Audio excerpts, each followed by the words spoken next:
Hello everyone, आज के lecture में हम पढ़ेंगे flow chart of hello arenes, यानी कि अराइल हैलाइड जिन्हें कहते हैं, फ्लोरोबेंजीन, क्लोरोबेंजीन, ब्रोमोबेंजीन, आइडोबेंजीन, ये सब। ठीक है, इससे पहले एक वीडियो आया था, मैंने एक वीडियो अपलोड किया था जो था अबाउट हेलो एल्कीन्स। देखिए, चैप्टर का नाम है आपका hello alkene and hello Areen, class 12 का चैप्टर है ना। इसमें दो ही चीज़ें हैं आपके पास कुल मिला के। ये वाला पार्ट हम पहले ही कर चुके हैं, मतलब आपको याद होगा कि मैंने आपको एक फ्लो चार्ट फॉर्मेट में कराया था, क्योंकि फ्लो चार्ट का क्या फ़ायदा रहता है कि सारी रिएक्शंस ना कंपेयर कर सकते हैं। मतलब आपको पता चलता रहता है कि अच्छा इससे ये लगा दिया तो ये लगेगा, ये लगा दिया तो ये लगेगा। अब समझ रहे हैं बात? तो you can compare side by side, याद भी करोगे कंपेयर भी करोगे, ताकि रिएक्शंस में ना कंफ्यूजन ना रहे, है ना। तो हेलो एल्केन वाली फ्लो चार्ट मैंने आपको कवर करा दिया है। आई होप आपने इसका फ्लो चार्ट मेरे साथ साथ बना लिया होगा। वैसे इसके अलावा मैंने पीडीएफ फॉर्मेट में भी दिया था, मैंने इसका पीडीएफ अपलोड कर दिया था। अगर आपने नहीं देखा तो आप वहाँ से उसको डाउनलोड कर सकते हैं, बट बेस्ट होगा कि अगर आप इसको खुद अपने शुभ हाथों से लिखें। ठीक है ना। दूसरा फ्लो चार्ट जो आज हम करने वाले हैं वो है हेलो अरीन्स का। फ़ायदा क्या है? देखिए, आज का और वो जो पीछे वाला लेक्चर था, अगर आप दोनों लेक्चर देख लेते हैं तो आपका एंटायर चैप्टर, पूरा का पूरा चैप्टर का रिएक्शंस कवर हो जाएगा। अब चाहे इसमें नेमिंग रिएक्शंस हो, जैसी मर्जी रिएक्शन हो, नाम बेनाम बदनाम जो मर्जी हो, सारी रिएक्शंस में कवर हो जाएंगे। मतलब कहने का मतलब ये है कि फिर आपको अलग से रिएक्शन में कुछ नहीं करना, entire chapter will be covered. Okay, so जो पहला पार्ट हम कवर कर रहे हैं, मतलब पहला पार्ट जो हम कर रहे हैं वो है preparations of hello arenes. Okay, now अब ना इसमें सबसे सिंपल प्रिपरेशन हो सकती है कि भैया आप बेंजीन से बना लो। ठीक है, सिंपल सी बात, बेंजीन लो, सबसे सिंपलेस्ट कंपाउंड हमारा, और वहाँ से बना लो। तो बेंजीन में मान लीजिए कि आपने कोई हैलोजन लगाना है। ठीक है, तो ये बेंजीन और आपने इसमें हैलोजन लगाना है। यूजुअली क्लोरीन ब्रोमीन ही लगाते हैं। ठीक है, तो यहाँ पर आप कर सकते हो कोई भी हैलोजन आपने लगाना है, क्लोरीन या ब्रोमीन। जैसे सपोज कीजिए आप क्लोरीन लगा रहे हैं तो आपने क्लोरीन लगा दिया, बट ऐसे नहीं चलेगा, आपको कोई कैटालिस्ट लेना पड़ेगा। अच्छा, जब मैं रिएक्शंस करवाती हूँ फ्लो चार्ट में तो मैं ना हमेशा साइड बाय साइड आपको उसके बारे में बताती भी रहती हूँ कि कैसा कैटालिस्ट है, क्यों लगा रहे हैं, नहीं लगाएंगे तो क्या होगा, ये सब बातें जो होती हैं साइड की। ठीक है, तो आपने क्या करना है, उन्हें सुनना है और उन्हें साइड बाय साइड नोट करना है। चांद सितारे कुछ भी स्टार वगैरह लगा के कुछ भी कर लो, मार्किंग से आपने जो है उसको साइड बाय साइड लिखना है। ठीक है, तो क्लोरीन है और साथ में हम यहाँ पे कैटालिस्ट लेते हैं AlCl3, एक बहुत अच्छा लुईस एसिड होता है ये, तो लुईस एसिड लेना ज़रूरी है। AlCl3 नहीं लेना चाहते तो FeCl3 FeBr3 भी ले सकते हैं, बट हम FeCl3 से काम चला लेंगे, AlCl3 से काम चला लेंगे। तो ये हमारी प्यारी बेंजीन, और इस बेंजीन पे हमने क्लोरीन और AlCl3 लगा दिया। ओके, रिएक्शन में क्या होगा, क्लोरीन जो है वो यहाँ लग जाएगी। देखिए मैंने X लिखा है, X क्यों लिखा है? X इसलिए लिखा है कि हैलोजन्स को रिप्रेजेंट करते हैं X से, तो हैलोजन को X से रिप्रेजेंट करते हैं। तो फ्लोरीन, क्लोरीन, ब्रोमीन, आयोडीन, आप कुछ भी इसे अज्यूम कर सकते हैं, unless until not mentioned. Okay, तो ये तो बात हो गई सिंपल, ये रिएक्शन कहलाती है हैलोजिनेशन। ना दूसरा तरीका हो सकता है आपका जो काफ़ी फेमस है, वो है कि भैया आप इसे बेंजीन डाइजोनियम क्लोराइड से बना दो। अब ये क्या चीज़ है? ये होता है, ये इसे बोलते हैं बेंजीन डाइजोनियम क्लोराइड। स्पेलिंग लिख देती हूँ मैं, benzene diazonium chloride. Okay, now मतलब बेंजीन तो आपको दिख ही रही है, खैर ये रिंग आपको दिख ही रही होगी, ये बेंजीन है, Cl के लिए क्लोराइड बोला है, N2 डाइजो ग्रुप हुआ तो बेंजीन डाइजोनियम क्लोराइड। अब यहाँ ना ये रिएक्शन काफ़ी इंपॉर्टेंट है, क्यों? क्योंकि ना ये एक नेमिंग रिएक्शन है। करना क्या आपने, बेंजीन डाइजोनियम क्लोराइड से अगर आपको कोई हैलोजन लगाना है तो आप लेते हैं C, अगर आपको क्लोरीन लगाना है तो आप लेते हैं CuCl HCl के साथ, पर अगर आपको ब्रोमीन लगाना होता तो आप लेते हैं CuBr। ठीक है, तो CuCl या CuBr जो भी आपको चाहिए, साथ में HBr के। अब ध्यान ये रखना है कि ऑब्वियसली अगर आप CuCl और HCl ले रहे हैं तो आपका जो हैलोजन होगा ना वो क्लोरीन आएगा, तो जो बनेगा X वो क्लोरीन बनेगा, मतलब यहाँ पे क्लोरोबेंजीन मिलती है। ओके, और इधर ब्रोमोबेंजीन जो भी आपने लिया होगा, और रिएक्शन का नाम है सैंडमेयर, MEYER या पता नहीं MEY आ रहा था। देखिए स्पेलिंग मेरी बहुत कमज़ोर है, स्पेलिंग मेरे को अपने नाम की बड़ी मुश्किल से याद होती है। ठीक है, तो स्पेलिंग पे मत जाना, सैंडमेयर, वैसे मैं कोशिश करूँगी सही लिखूँ, सैंडमेयर रिएक्शन इसका नाम है। ओके, सैंडमेयर रिएक्शन से या तो आप क्लोरोबेंजीन बना सकते हैं या ब्रोमोबेंजीन बना सकते हैं, ना फ्लोरीन ना iodine, point to be noted. तो या तो आप क्लोरोबेंजीन बनाओ या फिर ब्रोमोबेंजीन। ओके, नेक्स्ट तरीका है आपके पास कि आपने बेंजीन डाइजोनियम क्लोराइड ही लेना है, बट आपको इसे KI के साथ लेना है। तो KI के साथ अगर आप वार्म कर देते हैं बेंजीन डाइजोनियम क्लोराइड को, तो वो आपको दे देगा X, मतलब आयोडीन मिल जाएगा आपको। ओके, तो यहाँ पे जो X होगा वो आयोडीन होगा, KI के साथ वार्म कर दिया। तो बेसिकली ये रिएक्शन किसके लिए यूज हो रही है? प्रिपरेशन ऑफ आयोडोबेंजीन के लिए, क्योंकि X की जगह आपने क्या लगाना है? आयोडीन लगाना है। आपको समझ आ रहा है? सैंड में से फ्लोरीन और ब्रोमीन के लिए यूज होती है, मगर KI अगर आप वार्म ले, ऑब्वियस अब कॉमन सेंस है कि अगर आप KI ले रहे हैं तो रिंग के ऊपर I आएगा ना, और तो कोई हेलोजन आपने लिया नहीं इसके अलावा, तो यहाँ पे आपको मिल जाएगी आयोडोबेंजीन। ओके, नाउ नेक्स्ट है हमारे पास कि अगर मुझे फ्लोरोबेंजीन बनानी है, तो फ्लोरोबेंजीन बनाने के लिए हम रिएक्टेंट लेते हैं, ये क्या नाम है इसका? अब देखिए, अगर आप 12वीं में पढ़ रहे हैं और ऑर्गेनिक के छात्र, केमिस्ट्री के छात्र हैं और ऑर्गेनिक आप अभी पढ़ रहे हैं, ये बहुत ज़रूरी है कि आपको इनके नेम्स बताऊं, नाम के बिना कुछ नहीं रखा, ठीक है। तो यहाँ पे NH2 बेंजीन के ऊपर नाम क्या होता है इसका? एनिलीन इसका नाम है। और एनिलीन से अगर आपने बनाना है फ्लोरोबेंजीन, मतलब X आपने फ्लोरीन लेकर आना है, फ्लोरोबेंजीन। तो फ्लोरोबेंजीन बनाने के लिए आपको यहाँ पर फर्स्ट स्टेप में करना होता है NaNO2 और HbF4 के साथ रिएक्शन, और सेकेंड स्टेप में आप जैसे करना होता है हीट। आप सिंपली ऐसे लिख दीजिए हीट, NaNO2 और हीट का साइन लगा देते हैं, ठीक है। यहाँ पर दोनों स्टेप करने के बाद आपके पास NH2 की जगह फ्लोरीन आएगा। तो this is specifically for fluorobenzene. Okay, now दूसरा तरीका हो सकता है कि अगर आपने डाइजोनियम सॉल्ट ही लेना है, बट डाइजोनियम सॉल्ट में मैं एनिलीन यहाँ लिख देती हूँ, दिस इज एनिलीन।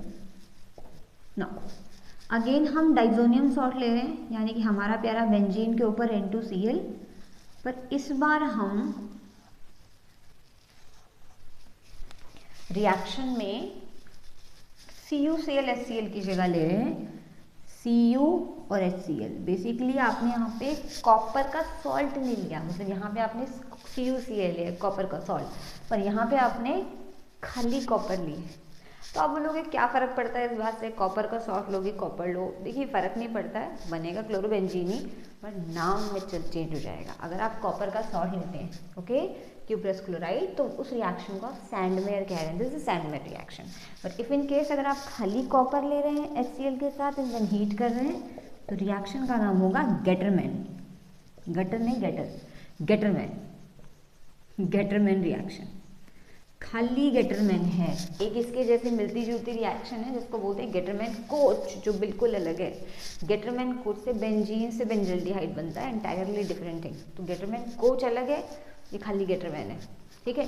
और कहीं ना कहीं ये सैंडमेयर से मिलती है obviously, but the only difference is Sandmeyer में कॉपर का सॉल्ट लेना है, जबकि गेटरमैन में आपको सिर्फ कॉपर लेना है। ये रिएक्शन भी आप क्लोरोबेंजीन और ब्रोमोबेंजीन के लिए करवा सकते हैं, यानी कि यहाँ पे जो X आएगा वो क्लोरीन या ब्रोमीन हो सकता है। मतलब मैंने तो HCl लिया है ना, तो इसलिए मुझे क्लोरीन मिलेगा। HBr लोगे तो ब्रोमीन मिल जाएगा। तो HCl या HBr जो भी लिया होगा उसके अकॉर्डिंग आपका प्रोडक्ट बनेगा। नाउ इसके बाद हमारे पास एक और रिएक्शन है, दैट इज अगर आपके पास है बेंजीन COOAg, मतलब आपने silver salt of benzoic acid ले लिया। बेंजोइक एसिड होता है बेंजीन के ऊपर COOH, पर आपने इंस्टेड ऑफ बेंजोइक एसिड आपने इसका सिल्वर सॉल्ट ले लिया, मतलब Ag ले लिया। ओके, नाउ सिल्वर बेंजोइट भी आप कह सकते हैं, इसका नाम आप कह सकते हैं सिल्वर बेंजोइट। रिएक्शन में क्या करना है, सिल्वर बेंजोइट लेना है और उसको ट्रीट करना है आपने ब्रोमीन और CCl4 के साथ, ब्रोमीन प्लस CCl4।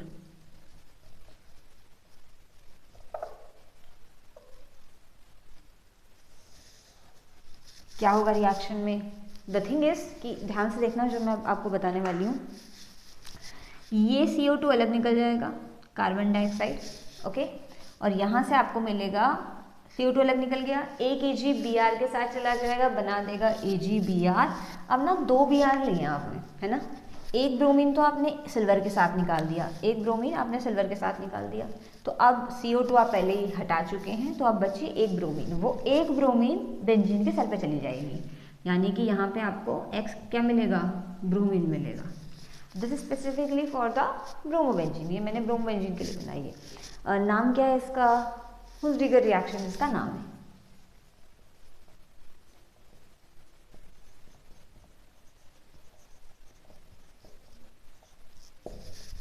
ओके तो ये रिएक्शंस आपके पास हैं फॉर द प्रिपरेशन ऑफ हेलोरीन। आपने नोटिस किया होगा कि ज़्यादातर स्पेसिफिक हैं कि यही बना सकते हैं और कुछ नहीं बना सकते। तो आप बेंजीन ले सकते हैं, डाइजोनियम सॉल्ट ले सकते हैं, एनिलीन ले सकते हैं, फिर दोबारा डाइजोनियम सॉल्ट लेके गिटमेन करा सकते हैं, या सिल्वर बेंजोएट ले सकते हैं। तो ये सारी हेलोरीन बनाने की रिएक्शन होती है ना। अब हम आ जाते हैं इसकी प्रिपरेशन वाली साइड कि आप इसे केमिकल रिएक्शन वाली साइड कि ये ठीक है भैया बना तो लिया है, मगर अब इसका आगे रिएक्शन कैसे होने वाला है। तो इसके अंदर आपके पास फर्स्ट रिएक्शन जो है आपने करनी है वो है सबसे बढ़िया, सबसे इम्पोर्टेंट, सबसे तो नहीं, सबसे तो वैसे गेटरमैन सैंडमेयर भी काफ़ी इंपॉर्टेंट है, मतलब one of the important reaction is कि भैया आप बनाओगे फिनोल। आपने बनाना है फिनोल, जैसे क्लोरोबेंजीन हो गई या ब्रोमोबेंजीन से आप फिनोल कैसे बनाएंगे। तो उसके लिए आपने कुछ नहीं करना है, जो भी क्लोरोबेंजीन और ब्रोमोबेंजीन होगा उसमें आपने पहले लगा देना है डाइल्यूट NaOH फर्स्ट स्टेप में, और अगले स्टेप में आपने कर देनी है इसकी हाइड्रोलिसिस। तो आप हाइड्रोलिसिस के लिए H3O पॉजिटिव कर सकते हैं, या फिर डाइल्यूट HCl भी लिख सकते हैं, या आप इसे खाली NaOH लिख दो, डाइल्यूट तो आगे लेने हैं, ठीक है। तो इट इज सिंपली NaOH और अगले स्टेप में डाइल्यूट HCl। बना क्या है, जो भी बना है इसका नाम फिनोल है। तो it is the method for preparation of phenol from chlorobenzene. Okay now दूसरा आपके पास रिएक्शन है कि आप इसकी हैलोजिनेशन करा दो, विच मीन्स कि एक हैलोजन लगा दो।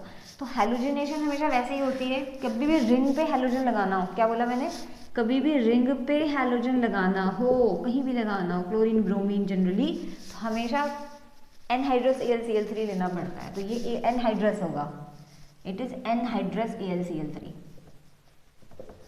ठीक है। तो अगर आपको हैलोजिनेशन करानी है, सपोज आपको क्लोरीन लगानी है, तो आपने क्लोरीन लेना है और साथ में एनहाइड्रस AlCl3 लेना है। होगा क्या, हैलोजिनेशन हो जाएगी रिंग पे, मतलब जो हैलोजन है वो तो है ही, उसके अलावा हैलोजन आ जाएगा, पहली बात। अब ना सवाल बड़ा इंपॉर्टेंट उठता है कि भैया ऐसा है बेंजीन में तो बहुत सारी पोजीशंस है, बेंजीन में बहुत सारी पोजीशन है, हमें कहाँ पे हैलोजन लगाना है। तो आप एक बात समझिए, क्या ऐसे एवं ही आप कहीं नहीं लगा सकते कि चलो जी मेरे को ऑर्थो अच्छा लग रहा है मैंने ऑर्थो पे लगा दिया, ऐसा नहीं होता, केमिस्ट्री में तो बिल्कुल नहीं होता। द थिंग इज़ कि जो पहले से ग्रुप लगा होता है रिंग पे, जैसे मान लो आपने कोई भी ग्रुप लगा दिया, क्लोरीन ब्रोमीन, जैसे मैं तो हैलोजन लगा रही हूँ बिकॉज हम हैलोजन पढ़ रहे हैं, तो कोई भी जो ग्रुप लगा होता है जैसे हैलोजन अगर आप देख रहे हैं तो उसका नेचर डिसाइड करेगा कि इनकमिंग ग्रुप कहाँ आएगा। मतलब आप ऐसे समझिए कि आप क्लासरूम में बैठे हैं और अकेले हैं, कोई नहीं है क्लास में, ठीक है।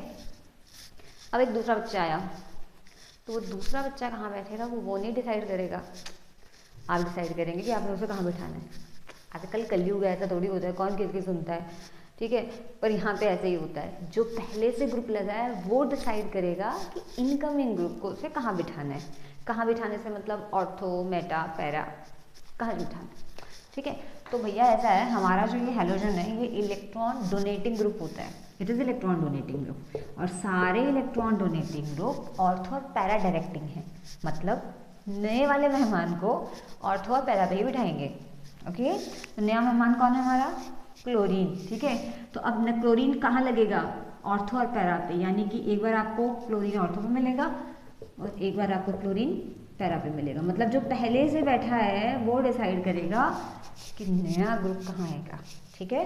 तो याद रखना आपने, आपके जितने भी हैलोजन्स होते हैं वो सारे डोनेटिंग ग्रुप हैं, यानी कि वो ऑर्थो पैरा डायरेक्टिंग है, नए वाले ग्रुप को ऑर्थो पे लगाते हैं। ये समझना बहुत ज़रूरी है, ऐसे नहीं रैंडम कुछ भी बना देना है ना। अगला रिएक्शन है हमारे पास नाइट्रेशन। अब नाइट्रेशन के अंदर ग्रुप जो आता है उसको NO2 कहेंगे, NO2 ग्रुप यहाँ पे आता है। तो NO2 ग्रुप लगाने के लिए आपको मिक्सचर लेना है concentrated HNO3 plus concentrated H2SO4 का, नाइट्रेटिंग मिक्सचर कहते हैं इसको, नाइट्रेटिंग मिक्सचर, ओके। रिएक्शन का नाम है नाइट्रेशन। ग्रुप कौन सा आता है, NO2 आता है। कहाँ आएगा, ये कौन डिसाइड करेगा, जो पहले से रिंग पे बैठा है यानी कि हमारा हैलोजन। हमारा हैलोजन इलेक्ट्रॉन डोनेटिंग है, ऑर्थो पैरा पे ही लिख पाएगा। तो जो नया ग्रुप आएगा विच इज़ नाइट्रो, वो एक बार ऑर्थो पे एक बार पैरा पे आएगा। मान लीजिए क्लोरीन होता, मान लीजिए, मानने में क्या जा रहा है, मान लीजिए क्लोरीन होता, उसका नाम होता ऑर्थो नाइट्रोक्लोरोबेंजीन, इसका नाम होता पैरा नाइट्रोक्लोरोबेंजीन। ठीक है, तो फिलहाल तो मैंने ये एक्स ही रख दिया। दूसरा रिएक्शन है हमारे पास सल्फोनेशन। सल्फोनेशन का क्या है कि सल्फोनेशन में ना SO3H ग्रुप ऐड करना है आपने, SO3H, और उसका रिएजेंट आपने लगाना है कॉन्सेंट्रेटेड H2SO4। रिएक्शन का नाम है सल्फोनेशन, ग्रुप ऐड होगा SO3H। कहाँ ऐड होगा, वही पूरी पुरानी कहानी, ऑर्थो और पैरा पे। तो SO3H, और अब मैं पैरा नहीं बना रही हूँ तो मैं पैरा लिख रही हूँ। आपने पैरा नहीं लिखना, आपने मेहनत करनी है, आपने पैरा ड्रॉ करना है, विच मीन्स कि SO3H को पैरा पे लगा देना, पर मैं थोड़ा सा आलस की वजह से इतना ही कर रही हूँ। ओके, नाउ अच्छा, इसके बाद हमारे पास नेक्स्ट रिएक्शन आती है फ्रिडल क्राफ्ट की। तो फ्रिडल क्राफ्ट के अंदर दो रिएक्शंस होती हैं वैसे तो, अल्काइलेशन और असाइलेशन। तो हम पहले अल्काइलेशन पढ़ रहे हैं। तो रिएक्शन का नाम है फ्रिडल क्राफ्ट अल्काइलेशन, जिसका सिंपल मतलब है भैया अल्काइल लगाना है, चेन लगानी है अपने अल्काइल ग्रुप। ठीक है, अब ये अल्काइलेशन करने के लिए आपने कोई भी जो भी चेन लगानी है, अब ये चेन एक कार्बन, दो कार्बन, तीन कार्बन, कितने भी कार्बन की हो सकती है, तो जो भी आपने अल्काइल ग्रुप लगाना है उसका हैलाइड लेना है। जैसे RX, मान लीजिए मुझे मिथाइल लगाना है तो मैं मिथाइल Cl CH3Cl ले लूँगी। अगर मुझे इथाइल लगाना होता तो CH3CH2Cl ले लेते, कोई भी चेन। ओके, और उसमें आपने अगेन लुईस एसिड लगाना है, जो कौन था, ये रहा, यहाँ पे भी आपने लगा रखा है, तो मैं इसे यहीं लिख देती हूँ बल्कि, एनहाइड्रस AlCl3। हैलोजिनेशन इसका नाम होता है रिएक्शन का, अगर मैंने नहीं बताया तो ये इसका नाम है। सिमिलरली यहाँ पे भी आपने एनहाइड्रस AlCl3 लेना है। होगा क्या, ध्यान से देखना, ये बॉन्ड टुकड़े टुकड़े हो जाएंगे, मतलब ब्रेक होगा, और यहाँ से जो अल्काइल रिलीज हुआ, अल्काइल ग्रुप, वो हमारा रिंग पे अटैच हो जाएगा। वही सेम ऑर्थो या पैरा पर, ऑर्थो और पैरा पे, या नहीं, मतलब दोनों बन रहे हैं ortho para side by side. Now अगली रिएक्शन इसी में आती है असाइलेशन। अब ये असाइलेशन क्या होता है, नाम है फ्रिडल क्राफ्ट असाइलेशन, और नाम को थोड़ा समझने की कोशिश करते हैं। देखिए, अल्काइलेशन मतलब होता था अल्काइल ऐड करना है, असाइलेशन मतलब होता है असाइल ऐड करना, पर ये असाइल क्या भला है। देखिए असाइल नाम में कहाँ जगह नहीं है वैसे, सोच बताऊँ, मैं यहाँ लिख देती हूँ, देख लेना, मैं रब कर दूँगी, और आपका क्या, आप तो पॉज भी कर सकते हैं, वीडियो ये तो है ना। तो इसमें ऐसा थोड़ी है कि एक बार मिट गया तो मिट गया ना। असाइल क्या होता है बेटा, असाइल ग्रुप होता है RCO, that group is called acyl group. ठीक है, अब ये CH3 भी हो सकता है, कोई चेन हो सकती है, कुछ भी। तो मान लीजिए मैंने लिखा CH3COCl, ये लिख दिया मैंने, तो ये भी असाइल ग्रुप है, एसिटाइल है, स्पेसिफिकली इसका नाम एसिटाइल होता है। एनहाइड्रस AlCl3 ही लेना है, दोबारा वही चीज़ लेनी है। होगा क्या, ये बॉन्ड ब्रेक होगा, और ये सारा का सारा काम झाम आपके रिंग पे आ जाएगा, यानी कि बेंजीन, हाइड्रोजन तो पहले से लगा है, ऑर्थो और पैरा पे तो COCH3, और पैरा वाला भी बना देना, मैं P लिख देती हूँ, अब ज़्यादा रस बढ़ गया, पहले पैरा ड्रॉ हो रहा था, फिर पैरा लिखा जा रहा था, अब P में आ गए हैं। ठीक है, P मतलब पैरा है वैसे, तो यहाँ पे आपका पैरा प्रोडक्ट बन जाएगा। नाउ नेक्स्ट आपके पास रिएक्शन होती है वुड्स फिटिग। पहले मैं फिटिग बता देती हूँ, वुड्स फिटिग बता देती हूँ पहले। तो वुड्स फिटिग, अब वुड्स फिटिग क्या है, जगह है, हाँ जगह है, वुड्स फिटिग। वुड्स फिटिग में आपने क्या करना है, अगर आपने मेरी हेलो एल्केन के नेमिंग रिएक्शंस वाला वीडियो देखा है, मैं अज्यूम करके चल लूँ देखा होगा, ठीक है। अगर आपने मेरा हेलो एल्केन और हेलो अरीन का वीडियो देखा है नेमिंग वाला, तो वहाँ पे मैंने आपको ये नेमिंग रिएक्शन कराई हैं, वुड्स फिटिग, सैंडमेयर, गेटरमैन, कुछ टाइप रिएक्शंस कराई हैं, तो वहाँ पे भी आपको पता होगा, अदरवाइज आप यहाँ देख सकते हैं। वुड्स फिटिग में हम RX लेते हैं, ऑब्वियसली वो RX आपका एलिफेटिक होना चाहिए, ठीक है, और इसे 2 मोल्स ऑफ सोडियम और ड्राई एथर के साथ ट्रीट करते हैं। 2 लिखा है, Z लग रहा है ना, नहीं Z नहीं है, 2 है, वैसे मेरी राइटिंग की ऐसी है, ठीक है। तो आपने 2 Na लेना है। होगा क्या, होगा यही कि ये X टूटेगा और हमारी रिंग पे आ जाएगा, X और ये CH3 आ जाएगा। ठीक है, तो ये तरीका होता है, मतलब ये वुड्स-विट्टिग रिएक्शन है ना। इसके अलावा एक और रिएक्शन हो सकती है, बड़ी इंपॉर्टेंट है, और बड़ी मतलब बहुत ही ज़्यादा इंपॉर्टेंट है। मैं इसको यहाँ लिख देती हूँ, मेरे को लग रहा है जगह कम पड़ रही है। वुड्स-विट्टिग एक रिएक्शन के लिए आप दोबारा नहीं लिखेंगे तो यही लिख देते हैं ना। अगली रिएक्शन और मोस्ट इम्पॉर्टेंट रिएक्शन, मोस्ट नहीं, one of the most important reaction is Fittig. Conversion में बहुत आती है, किस नाम से आती है? कन्वर्ट क्लोरोबेंजीन इनटू बाइफिनाइल, इस नाम से बड़ी आती है। करना क्या है, कोई बेंजीन क्लोरोबेंजीन ही लेना है, दोबारा वही हैलोजन ले लेना है, मतलब वही ले लिया आपने, क्लोरोबेंजीन ब्रोमोबेंजीन कुछ भी ले लिया, उसको 2Na के साथ ट्रीट करना है। होगा क्या, आपके पास रिंग जो है दोनों आपस में जुड़ जाएंगी विद अ सिंगल बॉन्ड। ये अब दो रिंग जुड़ी हैं, रिंग को फिनाइल बोला है यहाँ, मतलब C6H5 फिनाइल होता है। दो फिनाइल ग्रुप है तो नाम क्या आता है? बाइफिनाइल या डाइफिनाइल। दो फिनाइल है ना, फिनाइल बोले तो रिंग, तो बाइफिनाइल आ गया। बाइफिनाइल आपका मॉलिक्यूल का नाम है, रिएक्शन का नाम है फिटिग। फिटिग, ओके ना। यहाँ पे एक और रिएक्शन बचती है जिसकी मेरे पास जगह नहीं है, बहुत ही सब अब जगह की कमी पड़ गई है, तो यहाँ पे मैं इस रिएक्शन को यहाँ लिख रही हूँ। आई होप आपको समझ आ जाएगा। तो अब अगर हम अपने हेलोरीन को Mg के साथ ट्रीट करते हैं, थोड़ा सा सही करके लिख देते हैं, बहुत ही गड़बड़ हो गई। अगर Mg के साथ ट्रीट करते हैं तो ये Mg X के साथ आ जाता है, मतलब बेंजीन MgX। क्या होता है ये काफ़ी इंपॉर्टेंट मॉलिक्यूल है हमारे ऑर्गेनिक का, नाम है इसका, वैसे इस पर्टिकुलर का नाम है फिनाइल मैग्नीशियम हैलाइड। अगर क्लोरीन हुआ तो फिनाइल मैग्नीशियम क्लोराइड, और simply it is a Grignard reagent, RMgX जिसे कहते हैं, Grignard reagent, Grignard reagent. Okay, तो ये सारा का सारा आपका क्या पढ़ा आज हमने? हेलोअरीन की प्रिपरेशन और केमिकल रिएक्शन, सारी की सारी रिएक्शन मैंने आपको करा दी हैं। मैं पहले भी बता चुकी हूँ, उससे पहले वाली वीडियो में मैंने आपको हेलो एल्केन की सारी रिएक्शन करी थी। अगर आप दोनों वीडियो देख लेते हैं, मामला खलास, मतलब आपकी सारी जो चैप्टर हैं उसकी रिएक्शंस कवर हो जाएंगी।